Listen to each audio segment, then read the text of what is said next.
honestly just too excited. That's what's happening. There are worse ways to be. Alright. And now we're recording. I don't have an intro or anything. Should I go without the hat? Jesus Christ. Either could work. Okay. Do you have a title? Do I have a what? Title? No. I don't have a title. Is Miles Gone Wild a possibility?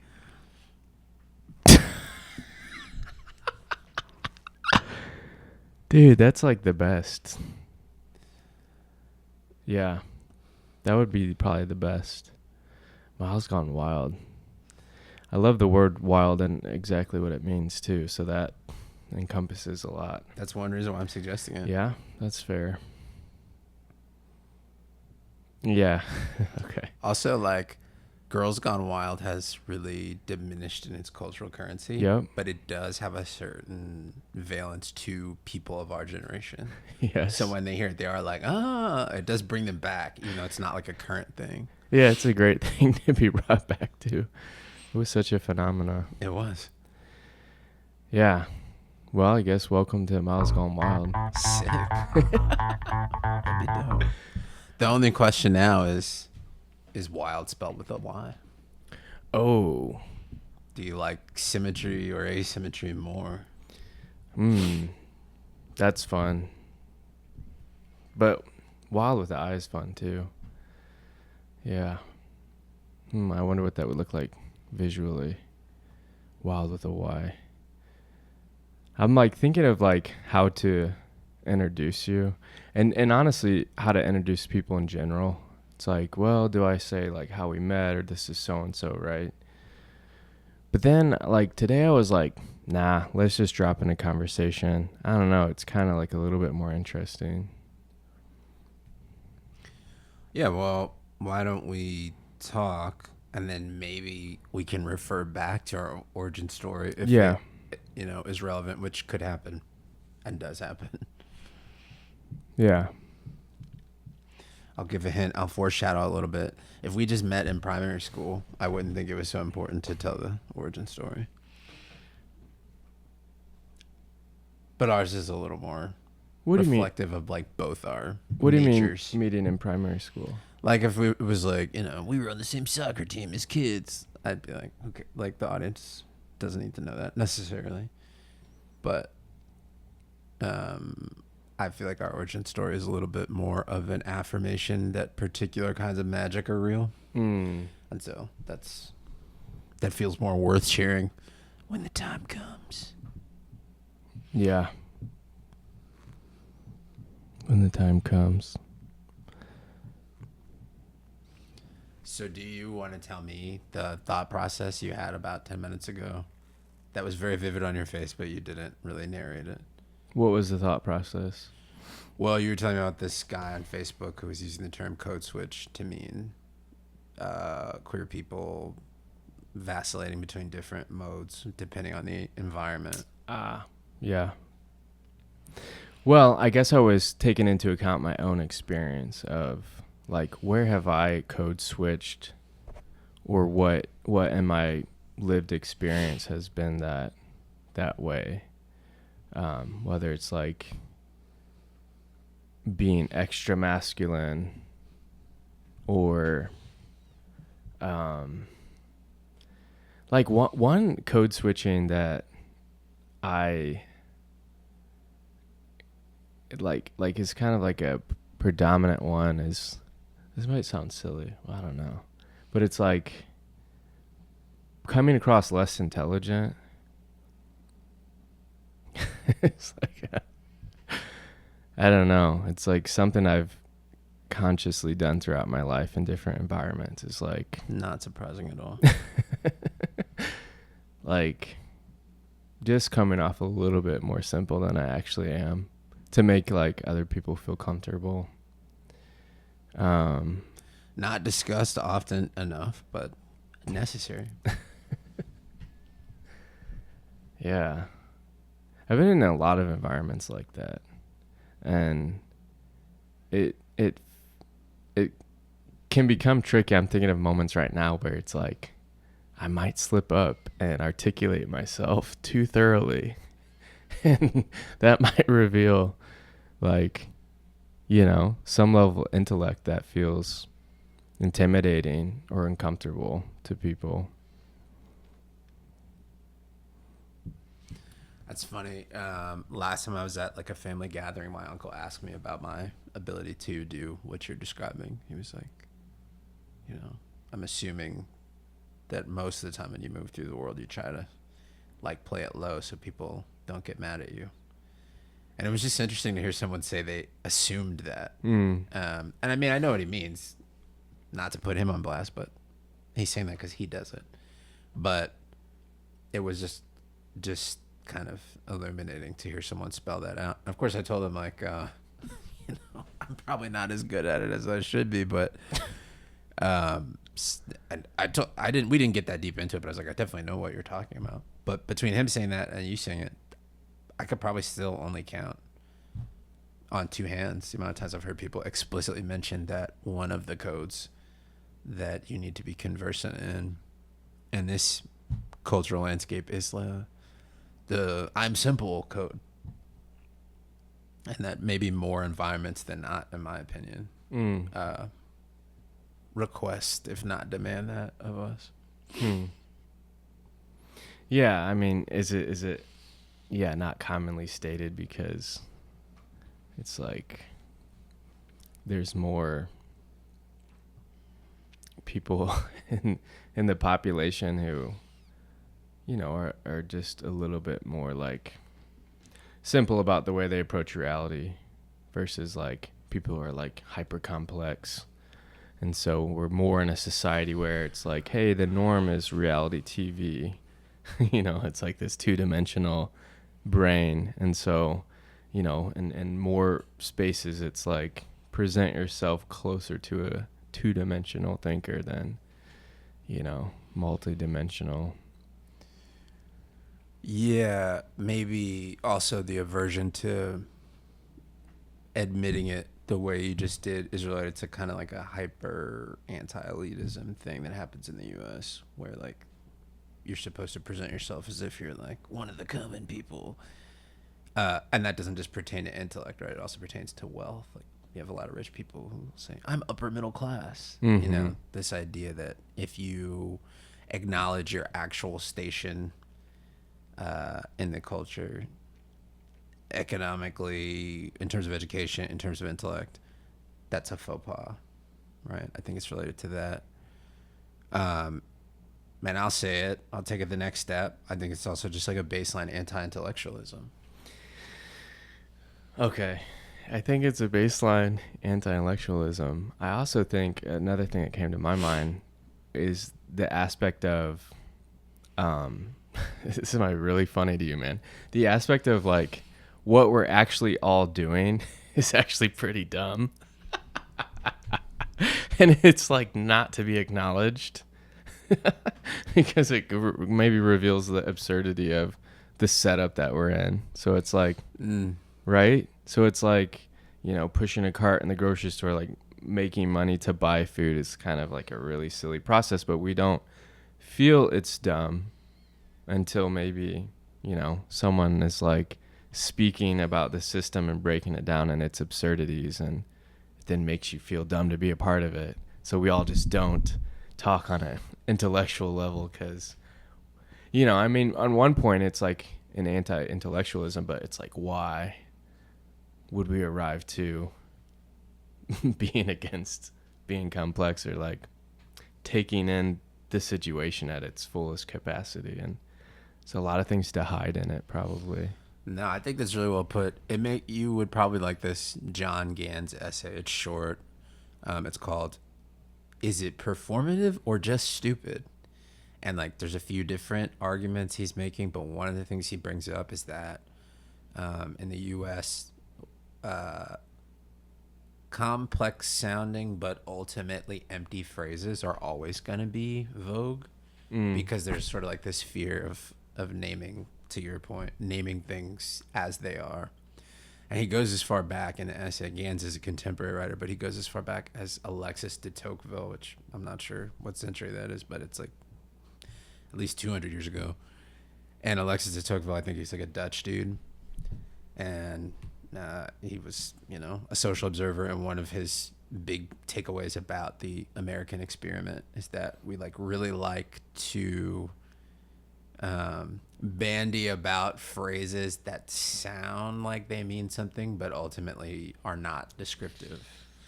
And he's like, yeah, it's not like these people just love that because they love that. It serves a function. Yeah. And it's become a pattern that when people participate in it, they're not even, so conscious that that's what they're doing. It's almost like we have a taste for it because we've been doing it for several generations. Man, what's kind of an example of that, or what the example of its utility? In that, I say the example is the word performative. Okay. Gans is saying the word performative before, maybe 10 years ago, had a pretty specific meaning, and it was just it describes language that performs a social action. Simple example would be, I now pronounce you spouse and spouse or whatever. Mm-hmm. And Gans is like, well, now we use performative not like that. It means someone's being phony or fake, but also it means that with a more academic sounding tilt to it. Right? It's a way to say something's dumb. That's why that's just called, is it performative or is it just stupid? But in a way that makes you sound almost like you're calling something dumb from a moral high ground. Right? And he's like, that's part of our culture, is to use words that appear to be really precise, but are actually quite vacuous. And we're sort of trained in that exercise. Oh, man. Because of what you described a few moments ago. And that causes a huge erosion of real intellect. And a huge erosion of actual grasping understanding even. Because it's creating this film layer. Yeah. This facade of grasping something that really isn't penetrating to a deeper level of comprehension. Is kind of what I would see as that the eroding factors there. Yeah, almost discouraging real comprehension, right? Providing a sort of stand-in for depth or substance that's just good enough to deter you from wanting substance. Oh man, that sounds like Christianity. Dun dun dun. Certainly relevant, yeah. I mean, it sounds really well practiced in a lot of religions, where it's we're gonna kind of fill you just enough to where you feel it's a trick of satisfaction and you're soul searching, but it's still leaving you without actual depth of fulfillment. I mean, that could go for even our consumer culture and all of that as well. Is it's just not quite the fullness. Yeah, I think you probably nailed it. I mean, I don't know if that essay mentions consumerism, but because consumerism shapes everything about American culture, it seems highly related. And in a consumptive culture, fulfillment is the enemy, right? We have to manufacture need, really desire, want, and anything that would provide people with some kind of satiety is not allowed, because people who are fulfilled don't really want to buy as much shit, and that would be the end. Yeah, so then that's a good tactic on the intellectual realm or front, is we don't really want to encourage too many people thinking strongly or critically about the system that they're operating in. So it's geez, is that a socially engineered planned thing, or is this a sort of a consequence or result of just how we're operating? I think about that when people bring up they'll say like, "Oh, can you believe people graduate with a high school degree and they don't know how to do their taxes?" And it's like, I can't believe it, because the purpose of the public school education is not to make people fully in command of their lives, right? It's to give them like just enough knowledge to be worker bees, but not necessarily positioned to make like an incisive analysis of their condition, for instance, you know? So when people say, oh, the public school curriculum doesn't seem very pragmatic, here's all these like very practical skills that a person who lives in this society should have, and they're not even points of emphasis in the curriculum. I'm like, that is very rational, but I don't think the curriculum is intended to serve people well. So of course that's happening. Yeah. It's supposed to make you a good serf, not necessarily like a well-rounded, critically thinking human being. Yeah, so then if it's like being generated even from that environment, or the tone is set from that environment, then that kind of like persuades the rest of the arenas of our culture. So it's like to walk around as an intellectual, or even to assert your intellectual opinion on something, is like, hey, we don't really practice that, or it's not welcomed here, or it's just severely uncomfortable for most people in most environments. Yeah, man. And then this is interesting, because then it creates this, like, I always think of like the coffee houses back in Europe at these like important times, where it's like that's where like philosophical people could meet, or political people could meet, like the coffee house. And so then I'm like even thinking of our time now. I mean, and for me growing up, a coffee house was still that space. And the sort of suburbs that I was in, it's like, you know, all the activity and spaces weren't really for deep thinking or deep conversation. But in the coffee houses or coffee shops, like that's where like-minded thinkers could go, people who wanted to discuss things deeply. And it's like, just thinking right now, I'm just seeing the culture in the lens of like intellectuals, philosophical people are kind of, in the outskirts, or like have to create these spaces for themselves to exist. I mean, now we have the internet, so it's like a big world wide web of a coffee house, but That's a good, to me, that's an open-ended question. Is it a world wide web of a coffee house? Some people would say, well, 10 years ago it was more of that. But now the ubiquity of social media, and also like the consolidation of a lot of the internet into like 5 companies owned by billionaires, has reduced that like coffee house quality. But what you just said, what it made me think about is like the difference between a kind of philosophical inquiry and just opinion making for sport. And I don't bring that up to say like I totally understand the difference. I'm just sort of interested in thinking about it. no, yeah. Because social media seems to really encourage and reward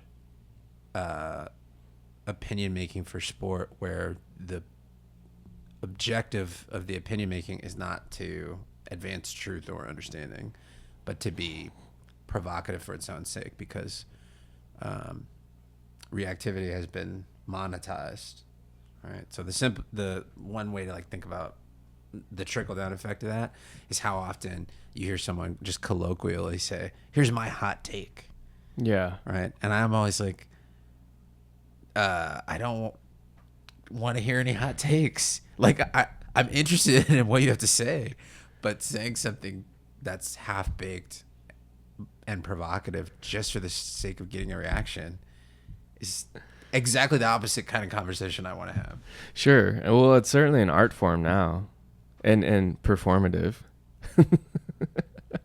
It's something.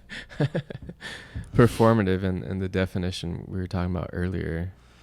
Yeah. It's so in one way I kind of respect it all, and I do like it all, because I feel that opinion making, at least when I was growing up, was taboo. Huh. And it's like, you know, we kind of all follow what's being handed to us, what's being given to us, and like to have an opinion was like punk rock, you know? Interesting. Right? It was like kind of like, oh, you have an opposing idea about, you know, school or the curriculum we're learning or the government was like felt not, I mean, in comparison to today, it's like standard that everyone is supposed to have a hot take on every aspect. It's like what makes you relevant or trendy, Right. you know? And so anyways, just coming up in an era where I was highly opinionated, but there wasn't really like a cultural understanding of where that holds place within your personality or within the like shared space of everybody. So kind of seeing like the Facebook era come about and opinions be mainstream to have one, I like was comforted by that, to be honest. That's interesting. I was very comforted by, oh, okay. Like I love seeing other people's minds like demonstrated on reality, which is like all I ever wanted as a philosophically leaning creature was like, can we all just talk about what we think and feel rather than like just like go consume the thing that's like being fed to us. And so Facebook kind of exploded this environment where it was like, let's just opinionate. I thought it was like a great start. Although now it's like, you know, maybe it always, you know, was in this state, but it feels like it's devolved into like, yeah, the hot take for clicks or viral. But, you know, I guess, you know, one way you put it earlier was, you know, opinionating for sport, which I guess I kind of liked the sound of that. And it's like, if we are going to do a lot of different types of sports within the culture, you know, I kind of am glad that there's a intellectualizing sporting happening, none the least, even if it's like outcomes or benefits aren't really progressing, you know, the collective intellectual space. But I don't know. Those are some of my thoughts I'm having. I see why you say that. I hadn't thought about the rise of recreational opinionating in the way you just described it. I mean, that is eliminating to We've me. come a long way. And I believe it. I think, G-Raw, we've just been in it so much the past years. It's like hard to remember that there was an era before that. Totally. The big limitation of it to me is that, and I use a term for sport very deliberately. So, you know, if we're playing pickup basketball, part of the understanding, if you're on team A and I'm on team B, is that if you see a foul or a transgression of some kind on team B, it's your prerogative and, like, I guess duty to call it out, draw attention to it, to get an advantage for team A. That's how sports are played, particularly in pickup basketball. I think if you put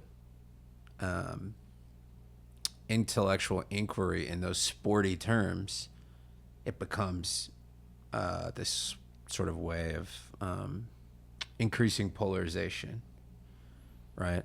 In a best case scenario, to me, with inquiry, you bring something up, and instead of me thinking, well, I'm on team B, so I need to figure out a way to disadvantage you, or in some way discredit your point of view, I go, I follow what you're saying, or I don't. Tell me more. And if I start asking you questions about your opinion or your theory or whatever it is, in a best case scenario, I'm not like beginning from the conclusion that I want you to be wrong. I'm just trying to figure out what you're saying and trying to sort of refine the idea. But now, if you get everybody in the kind of rhythm of picturing discourse as roughly parallel to pickup basketball, then it's always a competition, right? And I think the competition bit is not just, you know, a limiting or kind of like dull frame for having a discourse.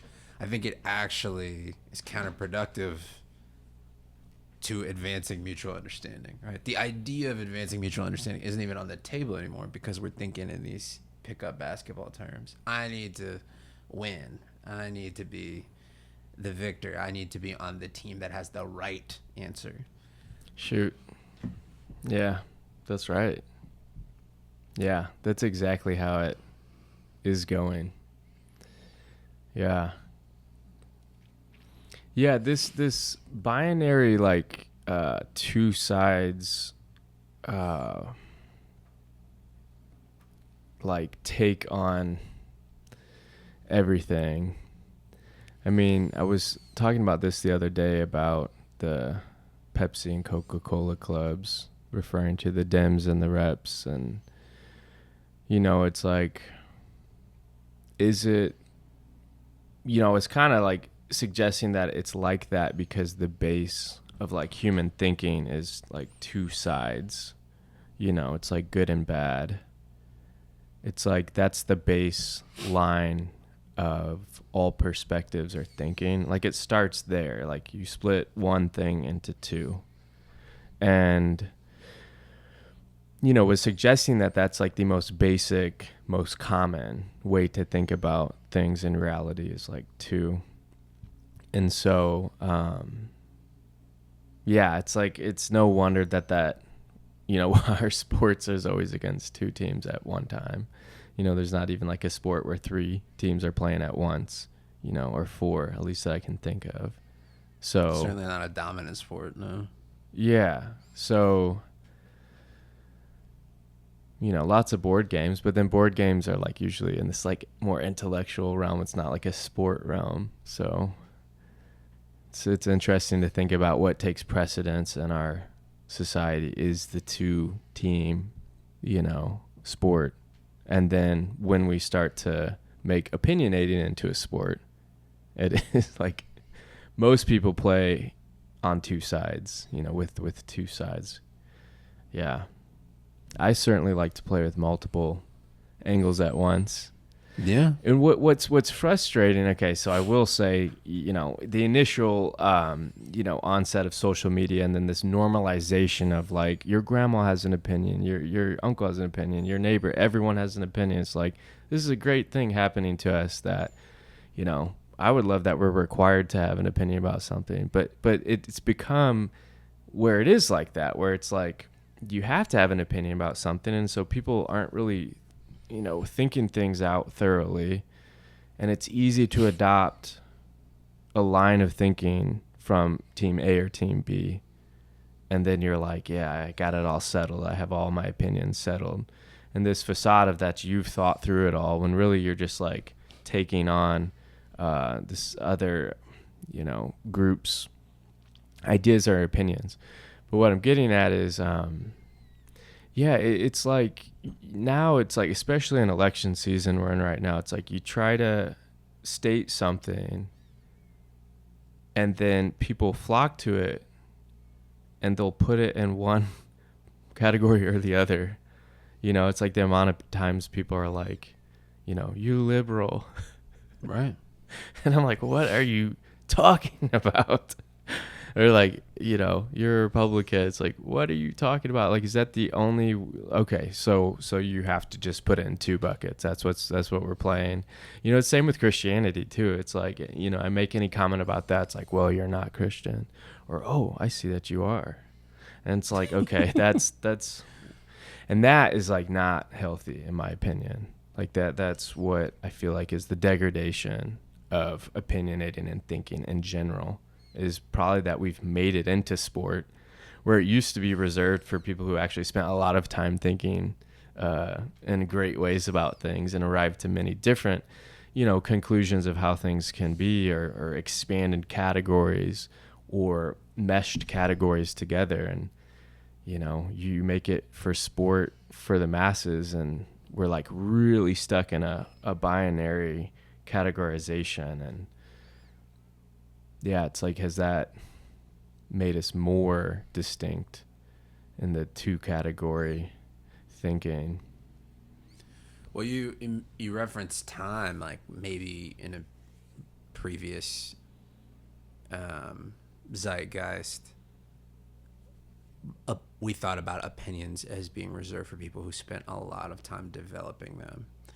And I think that's significant because social media not only rewards spontaneity or like the sort of like instant generation of a thought, it also punishes it. So now people will go public with their thoughts about something that they maybe came up with 10 minutes before they typed it. And then other people will challenge them. Oh, are you saying this, you've disrespected this minority population, blah, blah, blah, blah. And it's like, the person who dispensed the opinion that we've now called problematic or that we were upset at them for having, they came to it half-cocked because the platform they're involved with encourages speed counts, right? So now, instead of thinking that taking your time with thinking is important to the enterprise of having well-formed thoughts, you have people who are like brought up in a culture of imagining that the faster you can shoot out your provocative notion, the better. And then at the same time, you have these people who do that and then experience these like really demoralizing internet pylons that should maybe impart the message, coming out here half-cocked is dangerous, right? And so both those things are sort of happening in the same snow globe. Yeah, man. Shoot, that's really, it's fun for me to think about. Having a revelation or an opinion that just formed 10 minutes ago and you publishing it, and also just, I'm thinking about my own journey with perspective or wisdoms and how, I always talk about like, some of my ideas or opinions, like perspectives, it took like 2 years to form it. And, just the way that I kind of handle, like different aspects of reality and investigating them is like lots of conversations with lots of different people and making sure that I'm getting different perspectives in the sort of pot that I'm cooking in. Yeah. And like, man, like things always taste better the longer they cook. And don't get me wrong, like I'm quick to form an opinion and we'll throw it out there. Have no hesitation to practice this like cultural thing, and always been that way. But some of my like more sturdier, thoughts or ideas have certainly come over long periods of time. And sometimes I'll talk about concepts where it's like I had to hear that concept 100 times from 100 different people before I understood it. And those are my favorite, pieces of wisdoms or knowledge or perspective is like, man, that took me a long time to wrap my head around it. And, it's just fun to think about how I've journeyed with wisdom or knowledge and like something will be dropped. There was something dropped recently. And I almost have a sense of how long it's going to take for me to wrap my head around something. And, if someone drops a piece of wisdom or perspective, I'll be like, man, that's going to take about 4 weeks for me thinking on it, and that's either like, subconsciously you have it kind of pulled open in your browser, or it's like consciously bringing it to the forefront where each day I'm going to kind of like touch base with that perspective or talk to you about it or talk to other people about that perspective. And then you start, at least online now, it's like there's a lot of information coming at you through the algorithm. And I think everyone's experienced now where your algorithm kind of syncs up with your thought process or what you're trying to learn. So that's been a helpful process too. But yeah, allowing things to come over time and giving stuff space to think about over time. And in that process and in that journey, and this is what I see happening the least, at least in these like public spaces and social media, is like I am in a period where I'm like developing opinion. You know, like where's the pause for that sort of process to be happening of like, okay, I'm just going to listen for the next several months about this issue and be in a mode of receiving and like internally tinkering with like whatever opinion you're making. But it's like there's always this like armor on with everybody where it's like you can't go into public without metal armor on and chain link, because it's like you're going to get, you know, whatever the fear is or whatever the expectation is that you have to be a solidified person to be moving about, rather than, you know what, I'm in a decision making process, especially in election season right now. It's like everyone is like forced to solidify things immediately when really it should kind of be a time where we're discoursing the most. And maybe like, okay, what are the, I don't even want to get into politics, but it's just like, what are the policies? How do those policies break down into practical living in America as Americans? And then can we discuss what that looks like? But there's none of that digestion happening. No, definitely not. I mean, some of it being the polarization, some of it being the unusual circumstances of this election. It's obviously a historical one, and it's also one that we'll probably look at in 10 years and say the country could have gone one direction at this moment and it went that one, or vice versa. But another thing you're making me think about, just in terms of the way you're using, like we went from talking about opinionating for sport to the question of wisdom. And the word wisdom to me has a gravity that is like, that outstrips opinion, although certainly they're linked, right? So I'm just thinking about wisdom and the formation of wisdom and the time it takes. And like you said, spending time cooking the thought before committing to it. One of the reasons people proceed into the, you know, digital public square with armor on, like you said, is because there is a competition for likes, right? And the idea that the more people like your point of view, the closer you are to truth, is so deeply and, in my view, terrifyingly misguided. If we thought that truth was contingent on how many people like it, we would still think the earth revolved around the sun. But now we've sort of at least provisionally done away with the awareness that actually masses of people oppose truth all the time and oppose it tooth and nail. And in this, like, you could say low stakes way, right? You could say, oh, well, what's going on on Instagram is not reflective of people's actual consciousness. I would disagree, but you could argue that, right? In this low stakes way, we've kind of reversed it. We're like, there should be a popular vote about truth. If a bunch of people co-sign the insight that you dropped, then you're onto something. And if a bunch of people co-sign the person who commented in response and said what you said was stupid, then you lose. And actually, you're not onto something. Yeah. And that seems so dangerous and scary. Yeah. Especially in view of what you're talking about, where social media is actually one of the main domains where any semblance of political analysis is happening, or like collective digestion is happening. Man, was it Galileo they had to kill because of his perspectives? Or that's the way the story went? He recanted under threat, but he knew he was right. Huh. Yeah, that era's coming. I don't know. I mean, that's like where my mind raced to when you said all that. Which is reasonable. Yeah. There's a parallel. There's the shoot. I'm wanting to jump to something different right now, but the consensus reality. So my whole take on like psychosis, it kind of butts up against consensus reality, which is only what we deem is like crazy or insane is just outside of consensus reality, period.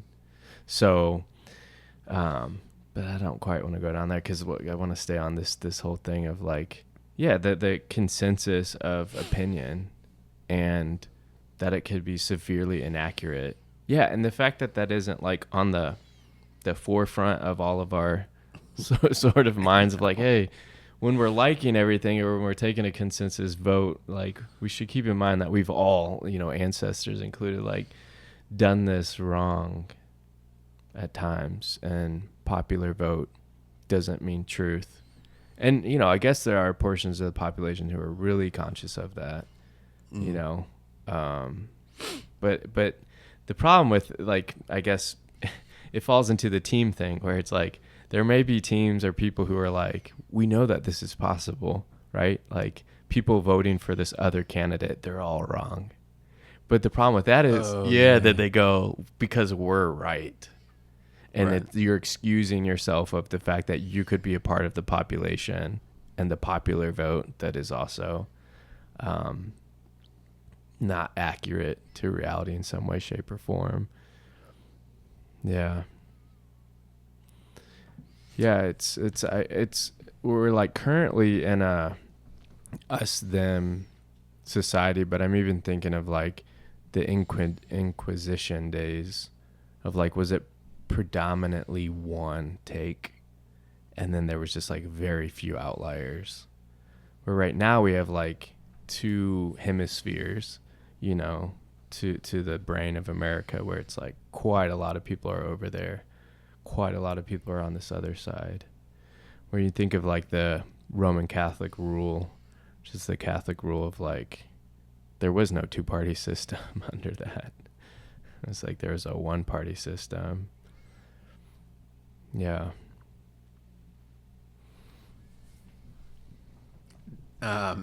There was like a dude, this is probably 10, maybe more than 10 years ago. I hope not. I'm just kind of connecting some dots between you mentioning Christianity and also mentioning consensus reality, what's outside of it. I think his name is Joshua Feuerstein, and he was like making these viral videos about evolution. In his mind, refuting evolution. Okay. And he had like some crazy, I can't remember what maybe it was like $10,000, might have been $100,000, but he had some monetary prize that he offered any atheist who could disprove creationism. Right. Of course, these videos traveled so much. There were so many people who were into him and like liking and sharing. Even though this guy's command of reason was really poor, I thought he was a very charismatic communicator. And he did have a way of marketing himself that I could see why the videos got so big. But of course, like the premise of his challenge, he called it, I think, the creationism challenge, was already messed up. One, any biologist you would talk to would say you can't prove a negative. So even saying you're going to give me money for proving a negative, I got nothing to work with. His like anti-evolution argument was a mess because he didn't understand what evolution was. So he like stated a premise that he wanted people to refute, but the premise itself wasn't accurate. The way he represented evolution wasn't true to how scientists understand evolution, right? And of course you had all these like science dudes make videos arguing back, but I don't think anyone's video got as much attention as his initial creationism challenge. And so sort of coming back to this question of like, well, do we really want to totally subscribe to the notion that the more people support an idea, the truer it is?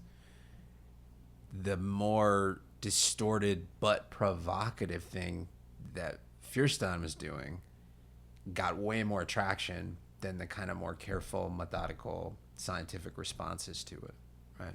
And I'm not saying this guy shouldn't be able to weigh into, whatever cultural debates, but it was a bit wonky that someone who doesn't study biology or evolution, just someone who's like, oh, evolution equals anti-God, got to be the vessel by which a bunch of people were even introduced to the theory of evolution, right? So the person who was the most successful at courting controversy got the most visibility, whereas the people who knew more about what he was talking about but were less strident about it had way less visibility. So in a lot of ways, I think that has become like, or that became the template for getting attention on the internet. Yeah. Don't know what you're talking about, but say something really contentious. And then when people who know what they're talking about challenge you, just hold your ground and say that they're going to hell or something like that. And we have to keep in mind, right? We're millennials, we're in our 30s, but the thing I'm saying about Feuerstein, there's a whole bunch of people who that's like their early memory of discourse, of debate, of evaluating competing truth claims. And that's the paradigm they have to work with. And it's an insane one. You know? Yeah, shoot. I provocative to get attention is it feels like the name of the game for our current political situation. Or a whole cultural situation. Yeah, our whole cultural situation. Yeah, marketing schemes or publicity stunts and things like that. I always wonder, even if it's like in conversation, I don't know. I like a couple weeks ago, I kept thinking about, I wonder how many people who say they're depressed are actually sad, but they don't use the word sad because it sounds trivial and less serious. Yeah, shoot. Oh man. It's like, hey man, I'm not coming out today. I'm sad. Oh, okay. Hope you Yeah. feel better. Right. Even though sometimes you get sad. It's fine. You know, can't come out today, man. I'm depressed. Oh. Totally different cachet, right? Whoa. I'm alarmed Yeah. and alerted. Yeah. Are you okay? Can I do anything? Are you having thoughts of self-harm? Oh man. But if the people you're speaking to are all like plugged in on Joshua Feuerstein wavelength the rest of the time in their lives, right? Because you spend a lot of time on that phone scrolling, then speaking to them in the terms that will arouse their sympathies properly becomes adaptive, right? It's distorted, it's overstated, but it is a response to the standards of the environment. Yeah, I'm thinking of like toddlers throwing a tantrum, like the protest. And then I'm also thinking about protests in general of like, times you have to make a noise or a sort of, provocative, statement, whether it's like in a romantic relationship, you have to do something extreme or say something extreme, or like to the government. It's like, hey, just the thinking of the utility of being provocative to sort of leverage attention. And usually it happens when someone's like too busy with other things, or it's like we're so saturated with things to pay attention to. It's like, have we even become among friends desensitized to what the heck each other's going through? To where it's like, well, maybe if I say sad, it might not like really grab my friend's attention because they're so distracted or there's just so much going on. So it's like, I'll use this sharper word. Yeah, for survival of attention. Well, it's a crowded attention economy, right? Yeah. And you're like, I'm a human being. I still need attention. So let me make myself into clickbait because... Make myself into clickbait, yeah. How else is anyone going to look up from their phone and talk to me and care about me?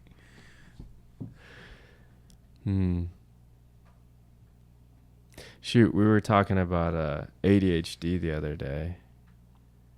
Was that in the same framework of like provocative?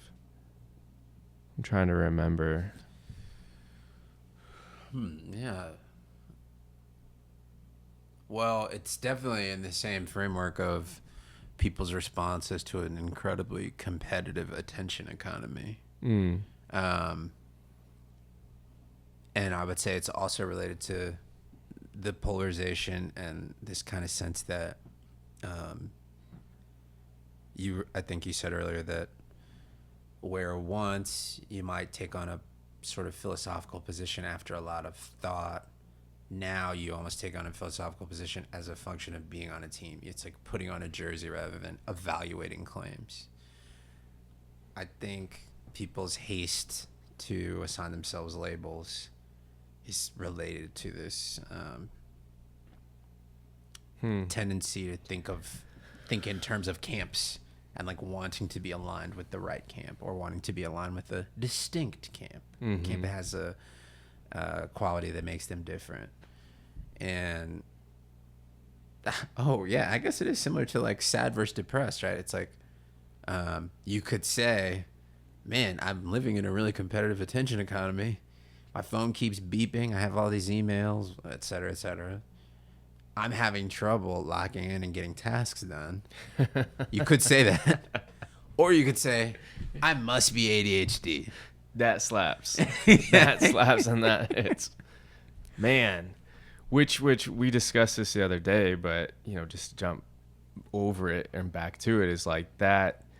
That's like the strongest, you know, sort of clickbait, you know, word that one could use to say, look at my attention deficit disorder. Look at my inability to get tasks done or focus. It's like no wonder that it's increasingly being a button that's being pressed by everybody. You know, it's like, right. I feel like, what's that show where it's like they're in chairs, The Voice maybe, and then they have to like slap that button and turn their chair around. It's like 10 years ago, no one was slapping the button of ADHD, and now it's like, okay, all right. Yeah. I need to use that because I can't compete, or I'm struggling to compete at work or in school or whatever. Yeah. For better or for worse, but yeah, it's interesting to think about right now. I'm like jumping really far back to like traditional societies, and like, did they have these like, you know, buzzwords that popped up from generation to generation where it's like they needed attention for different things? Obviously, those societies moved a lot slower, you know, and these words are probably more necessary when like, you know, the fabric of society's been kind of like tilled, which is like really the American society is just like tilled up humanity. It's like all these weeds are sprouting up and whatever is sprouting up in the sort of field of this like cleared forest of a situation. But yeah, I don't know. It's like, I guess I'm thinking of the necessity rather than like knocking it, of course. But it's like, is this just the rise of a deep necessity to sort of alarm or categorize your experience within this like monster of a machine of a society, the industrial complex?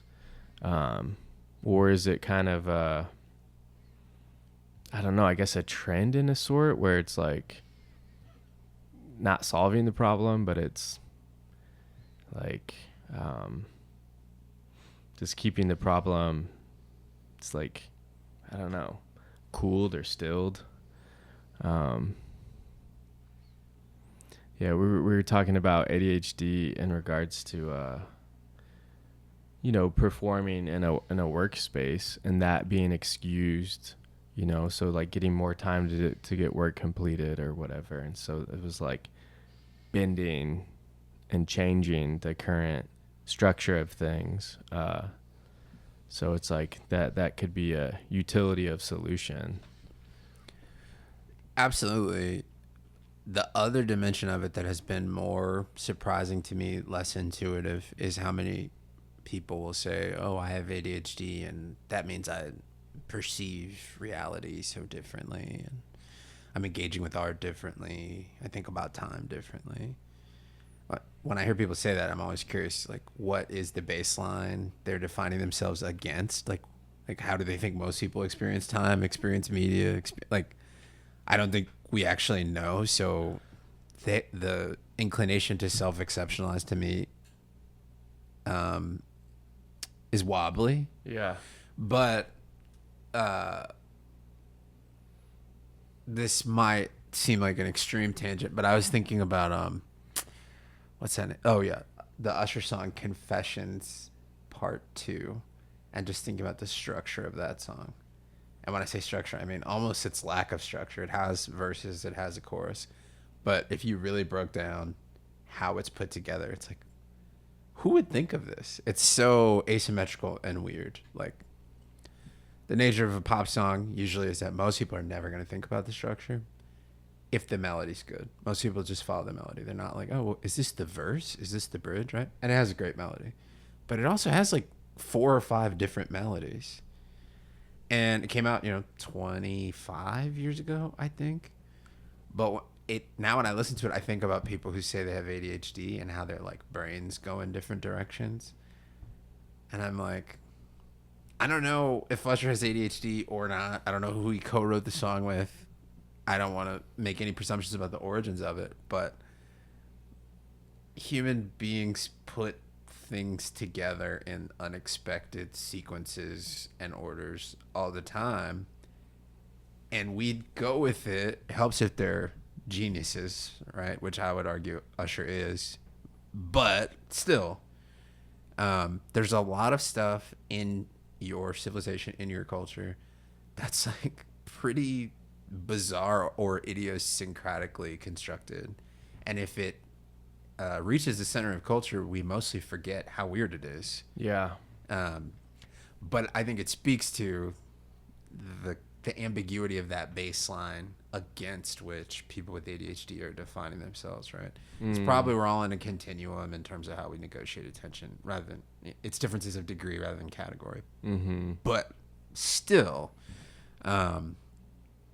you might be surprised how many like normal baseline neurotypical things are actually bonkers if you looked at them closely. Sure. Yeah. Yeah. It's like which neuropath or neuropattern did we choose to normalize Right. and promote that is as obscure as, the ones that we're considering obscure now. Right. It's like, well, yeah. And then, yeah, like another aspect of that is how encoded is different processes where it's like processes aren't being fully revealed. So we're just assuming, oh, everyone's processing it like this similar way. Right. And, to your point of Usher or a genius, it's like their product may look very similar to everyone else's products. So you go, oh, well, they're using that typical formula. Right. And lo and behold, there's quite a difference of organization within the creative process or any sort of process. And man, I think that's like a really great point to illuminate of just how you're even we're taught to generally do things in a similar process, or whoever your teacher is. It's like, well, this was my process. And then you kind of grade yourself against that process. Well, I'm really struggling to do it the way that I was taught how to do it. Right. And, having the freedom or the intelligence to rearrange your process. And it's like, is that perhaps just what's occurring where we're all taking, autonomy of rearranging our processes?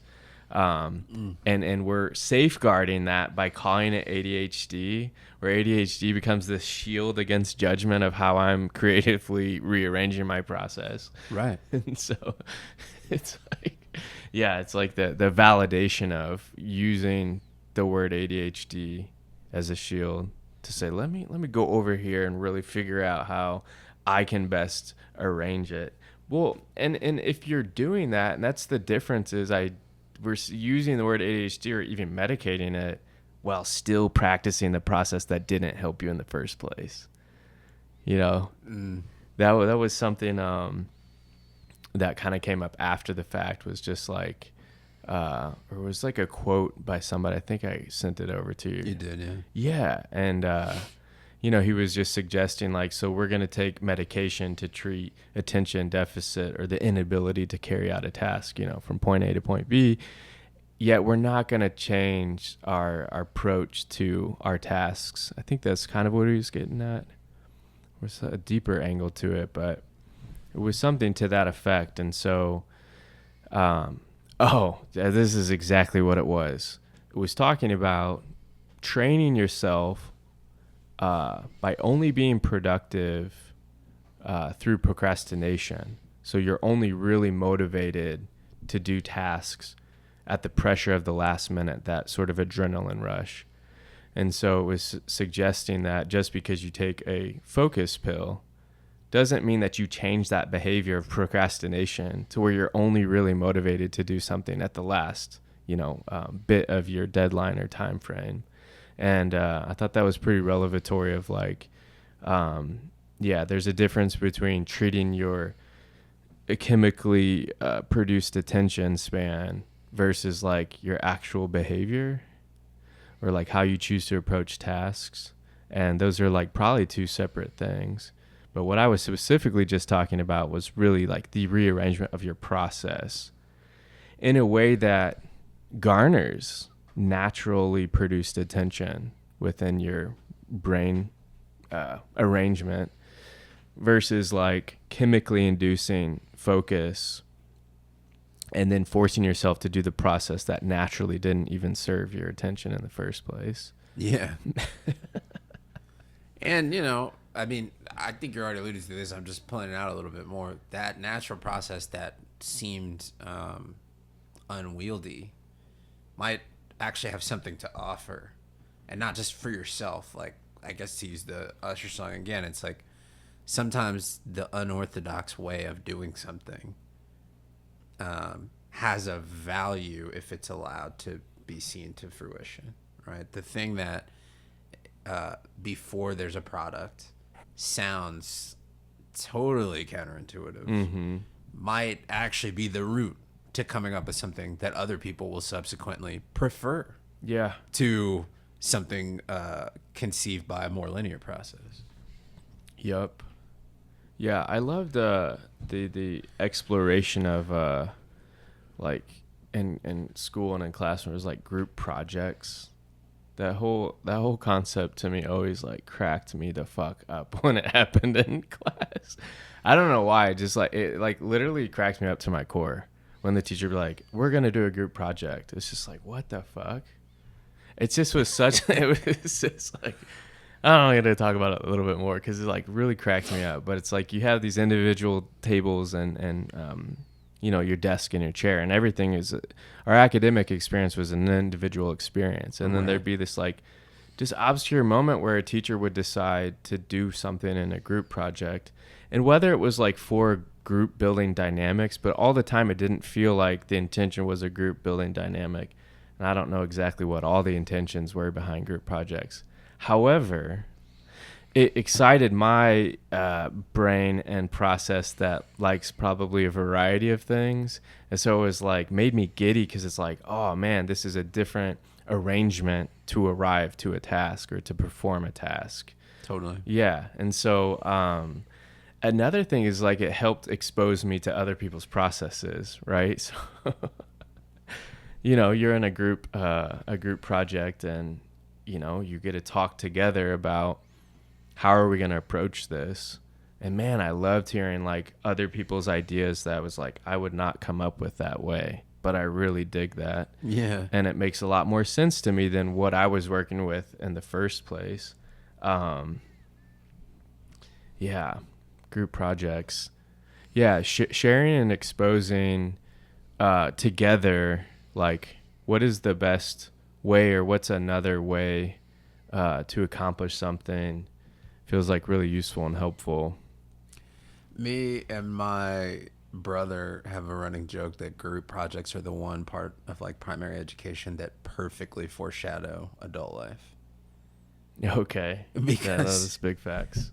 Like the dynamic of like, oh, there's one person who's super conscientious and is like, I'm gonna do the whole thing. Yeah. And you guys better not screw it up. I love like, that that's archetype. In the workplace, usually the person who's like, sweet, a group project. Okay, now I can goof off. Yep. That person's in the workplace for sure. It's another great archetype. And then the person who's like on the first day, like totally in cahoots with the super conscientious person, but then subsequently gets like much flightier, doesn't communicate, doesn't show up on the day you're presenting to class. Jeez, is that mine? It might be. But that totally happens at work as well. Whereas like almost everything else in school is nothing like having a job to me. Yeah. And my brother co-signs and we're a generation apart. But group projects, everything that you're like, man, this is difficult and unwieldy, I don't even know how to work with these people. I don't even know how to talk to these people about the work. Like, to your point about the processes thing, that's having a job. Like, having a job is exactly like that, where you're like, this person I work with seems not on my wavelength at all, but we have to figure something out. Mm-hmm. We have to get on the same page one way or another. So in a way, Ooh. you could probably, there's an argument that there should be, that education should be more group project oriented, because it is a pretty like linear rehearsal of what's coming. Yeah, it's a linear rehearsal. Yeah, it's pretty realistic. I probably have spanned all the archetypes of group projects. It's probably like which thing gets me most excited, which is like my reality, where it's like I'm either going to want to be in control of the whole thing and direct it, which is like easily a role I can take, or it's like, it's not as interesting to me, so I'll coast. And other people want to be more involved. And in a group project, there's always like competing for like tasks, Totally. where it's like, I wanted to do that aspect of it, but somebody took it for you. So it's like, all right, well, this gets, man, it's hard for me to think about this without going to the tribe or the village. I mean, as but it's like, okay, we have the micro model, for the work life in our adult world, which is like the group project, which as we grow up and we, in our adult life in these work environments or just environments in general, it's like you may or may not find yourself in a situation that accommodates your archetype. Right. And a workspace that, works for your archetype. Yeah. So, in any given society, there's like different roles, or even like in a village or a family or a tribe. So it's like there are people who want to lead or want to direct or do a lot of the work. And there are definitely people who enjoy the fruits of others' labors, Right. And, it's hard to determine what's their value, but usually on the group project, the good archetype of I'm going to, sit back and allow other people to do the work.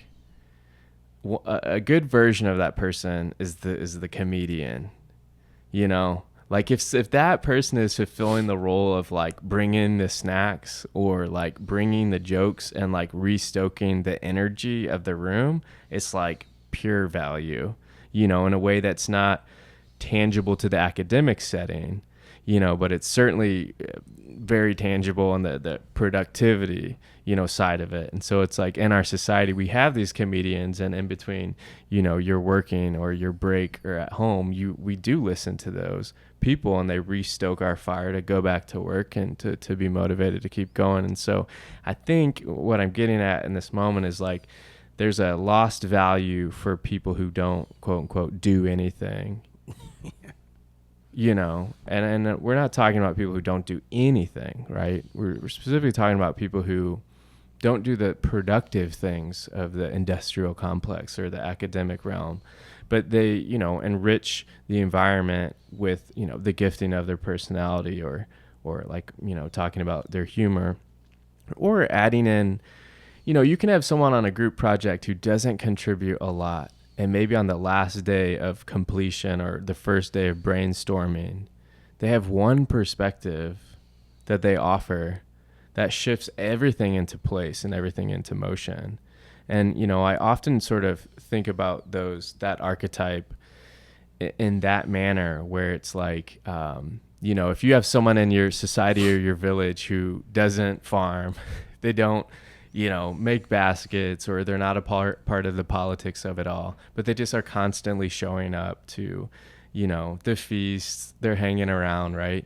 And then one day, your village or your tribe or your situation has a conflict and no one really has a solution for it or a different perspective. And this sort of, lame person, emerges with a perspective or a solution.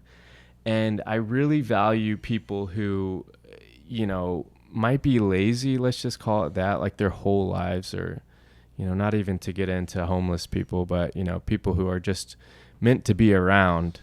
But even if a person adds one moment of value to a society or a situation, it's like that, to me, that person's valued. But in our current society, the way we have it set up is you have to provide value every day on the hour, and we pay you for that value.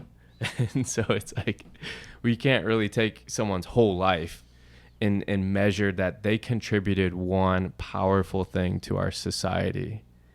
And because of that, we're paying them for the rest of their life to not have to work for food or whatever. So it's like that schematic of like, I think the wisdoms, we were talking about wisdom earlier, but the wisdoms of tribes or traditional societies is, you feed and clothe someone who's maybe not contributing, but the sort of deeper knowledge is that this person's around because they have a neurodivergent mind, or we understand they have the power to think differently. And so if and when a severe conundrum comes upon us, this person might contribute a super alternative perspective that could cause us to survive, And so, anyways, I just have to rep for the person in the group project who sits back and is the comedian. No, I feel that. I mean, it is sad that we do have an economic system that totally excludes that archetype from consideration for value. It reminds me of I was teaching in a summer program for Harlem middle school kids, like probably about 8 years ago, and I had this student named LaShonda who was like pretty with it, and she came up to me like early in the day and she was like, can you do me a favor, and when you assign group work, put me in a group with Jackson? And I couldn't think of a reason not to do that. Also, I thought the student was like, had kind of earned it, so I was like, okay, bet, when the time comes. And then, we did group work that afternoon, and I was like, all right, let's Shonda and Jackson, y'all team up. This is the task. So about 45 minutes later, I went and checked up on them, and the thing they were working on was like pretty amazing. So when it came time to present, LaShonda like stood up and narrated their process, and was like, oh, like we made this 3-panel poster board, and here was the goal of it, and yada yada. And I was like, okay, that's cool. I do want to ask, though, Jackson hasn't spoken in the presentation at all, LaShonda. What did Jackson contribute? And LaShonda looked me dead in my face and said, hotness. And AKA motivation. Well, I mean, he did something. And so Jackson looks at me like, and I was like, if it works for LaShonda, it works for me. That's great. I mean, it's like the exact group project scenario that analogizes to what you're talking about with that like village person who's just hanging out. Well, that really gets into like the pretty people privilege, I guess is what it's called. Yeah. Pretty people just get to be around because we all love good aesthetics. Well, I mean, there's some people who would have resented that, right? Who would have been like, oh, Jackson's literal contribution is being pretty. Fuck that. You know? But this very type A person was like, this is a fair exchange to me. Like, I will do the work if I get to hang out with this pretty person. Oh, that's right. Because she was cool with it. She picked him. She picked him, yeah. Ah. And I think she had a sense that she had currency with me where I would make it happen. She was correct. But it was just like, there was a symbiosis there, is what I'm saying. Rather than like a conflicted, well, shouldn't Jackson have to do like a resentment for the pretty person? And I'm sure he was like, this is great. I don't have to do any work, because he was not very academically inclined. Yeah. And this girl's just going to take care of me because she likes the way I look. Yeah, that's a strong archetype throughout high school. Yeah, for sure. And in the real world. Not that high school isn't the real world, but yeah. Pretty privilege. Yeah, I mean that translates really well because you get a modeling gig or, just an appearance gig, and it's like, well, we'll just pay you to be looked at. Well, let's hope. I mean, yeah, it doesn't work for everybody, right. and even in her case, doing all the work doesn't work for everybody either. It's true. There's not enough positions for people who work hard to get the pay or reward that they're earned. And I think related to that, to the archetype thing, it's possible that she wanted to get the pretty dude who would just sit there because she doesn't really work well with others who want to do stuff. Oh no, dude, that's a big thing. And, I feel like, yeah, sometimes like picking somebody who, isn't going to want to fight for, tasks to do is definitely a part of that group project dynamic. Yeah, there's like so many combinations of group project dynamic, but I feel like, was it you or you were talking about reducing us down to 10 personalities? Yeah. Or we were talking about that idea or that concept, and I feel like with the group project thing, it could be reduced down to like maybe 5 combos. And one of them is like the person who wants to do everything wants to partner with the people who want to do nothing. Yeah. And then that's flipped on that side. And yeah. There's also the person who's like not competent but really determined to be involved. And that person often clashes with the type A hyper conscientious person. Like that would be, to me, the second most memorable archetype. Someone who's like, well, I didn't find any primary sources that said that. And like you hear them say that and you're like, you didn't do any research, but they're so opinionated and so insistent. I think that's the second most common kind of person. Yeah, they're not being a team player. They're not doing any work, but also determined to be in charge. Man, that's our country. That's American society. Yeah, that's got to be a close, predominant dynamic there. Yeah, just like simply wrestling for power or control, just for its own sake. For its own sake. The power struggle dynamic. Certainly represented in the group project and certainly represented in the rest of the adult world.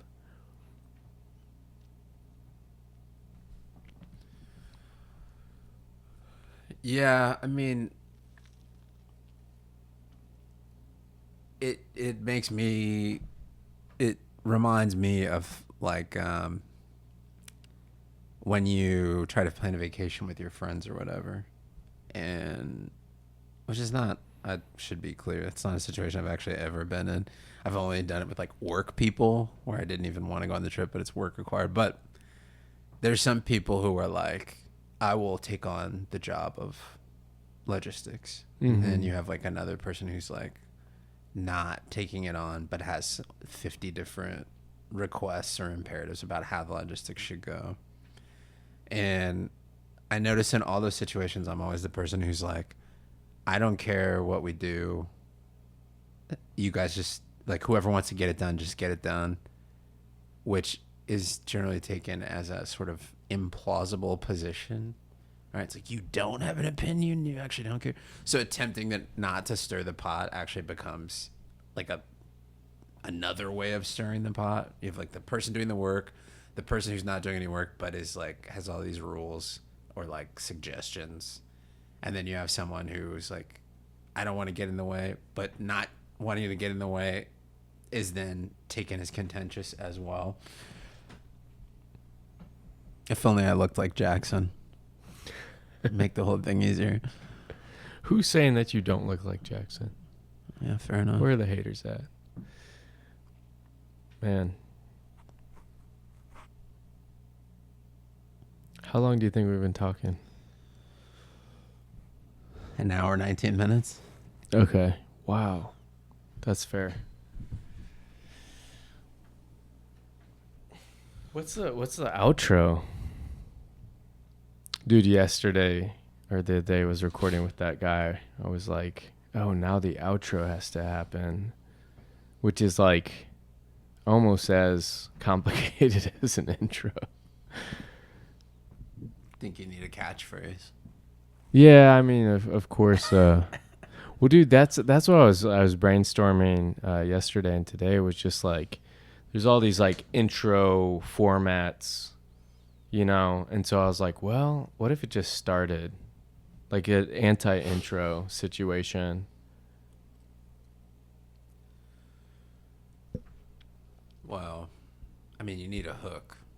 So one of the benefits of an intro is that it allows you to pick the hookiest part of the conversation and put it first. Well, that for sure. But I like that as the intro. I don't. It's kind of sleek. And then you like hop back to the beginning. I do like that. It's kind of a trending format right now too. Oh. But I like that approach. But yeah, I don't know. It's like it's definitely like there becomes a feeling where it's like, man, this is my has been a while, or like, are we both wanting to hop off? Like, in the very few conversations I've had so far, it's like we didn't discuss time. We didn't discuss like how do we both know when we're like finished or not. So yeah, like the other day it was just like, I was like, okay, maybe we should like round off now. Maybe this is the stopping point. And it was just like, well,